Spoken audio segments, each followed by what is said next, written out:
อ่ะสบายดีเนาะหรือว่าจะเดินพรย่ำแดงๆตะเว้นกะตกดินเดียวเนาะตรงนี้กะปล่อยคำลงแดง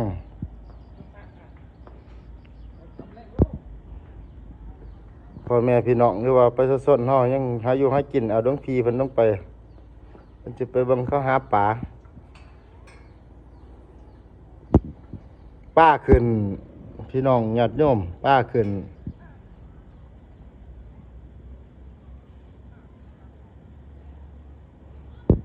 เขาได้ปลาคนละ40-50 โลเนาะมื้อนี้เพราะว่าป้าขึ้นได้ป้าขึ้นมาบ้างใคร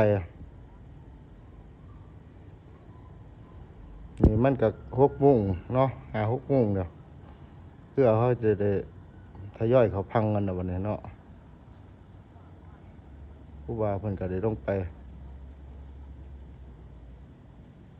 ปลาขึ้นย่ำมือแดงผู้ดองก็ยังดองอยู่เนาะผู้ใดมองก็ยังใดอยู่ทั้งนี้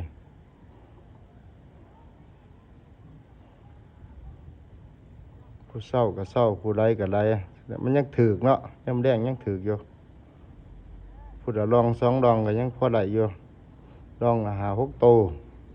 7 โตมอง8-9 เส้นเนาะเขาลองกันส่วนใดจะเป็นพวกปลาปาก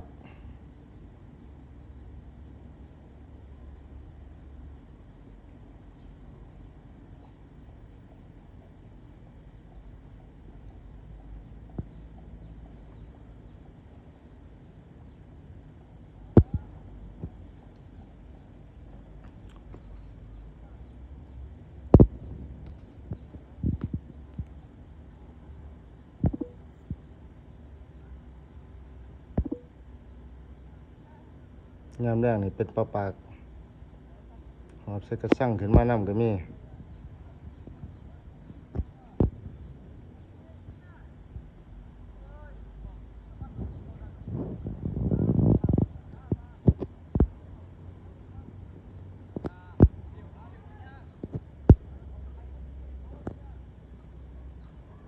ว่าเพิ่นก็เดินลงไปอาบน้ำยามแดงๆอากาศร้อนได้37-38 องศามาเนี่ยก็ถือว่าร้อนพอสมควรเนาะ